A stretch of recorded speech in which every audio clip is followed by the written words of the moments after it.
नमस्कार साथियों। यह बात 20 अप्रैल 1889 की है। ऑस्ट्रिया के एक शहर में जन्मे हिटलर ने आतंक की नई इबादत लिखी। हिटलर की मौत 56 साल की उम्र में हुई थी। वह उस समय एक बंकर में थे जिसे उसने बर्लिन में हवाई हमले से बचाने के लिए बनवाया था। 10 दिन पहले उनका बर्थडे था। बर्थडे वाले दिन हिटलर आखिरी बार बर्लिन से बाहर आए थे और सोवियत संघ की रेड आर्मी से लड़ने वाले सैनिकों को आयरन क्रॉस भेंट किया था।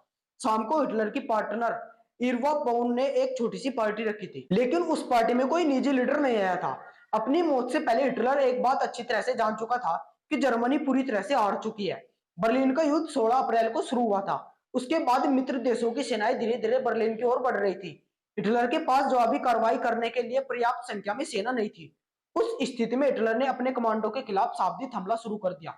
फिर उसने घोषणा कर दी कि हम जंग हार चुके हैं। उसने एक चिकित्सक से सुझाव भी मांगा कि आत्महत्या कैसे की जाए। चिकित्सक ने उसे जहर खाने या सिर में गोली मारने का सुझाव दिया था। अन्य लीडरों को यह बात पता चल चुकी थी कि हिटलर आत्महत्या करना चाहता है। उन्होंने पार्टी को अपने कब्जे में करने की योजना बनाई। उन्हीं लीडरों में से एक शक्तिशाली लीडर था हेनरिक हिमलर।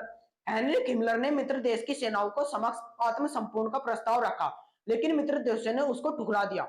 इसके बाद हिटलर ने हिमलर को गिरफ्तार करने का आदेश दिया, लेकिन किसी ने उसकी बात नहीं सुनी। पहला ऐसा मौका था जब हिटलर बेबस हो गया था, लेकिन कोई उसकी बात नहीं सुन रहा था। हिटलर जान चुका था कि अब कोई चारा नहीं बचा है।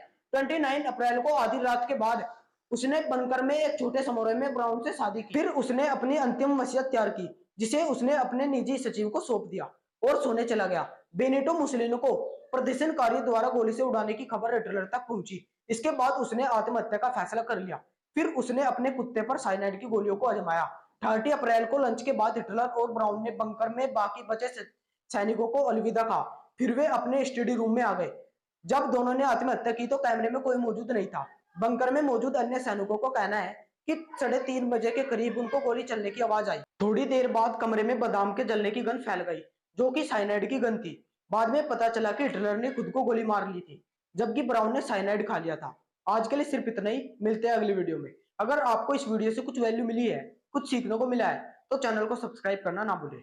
धन्यवाद।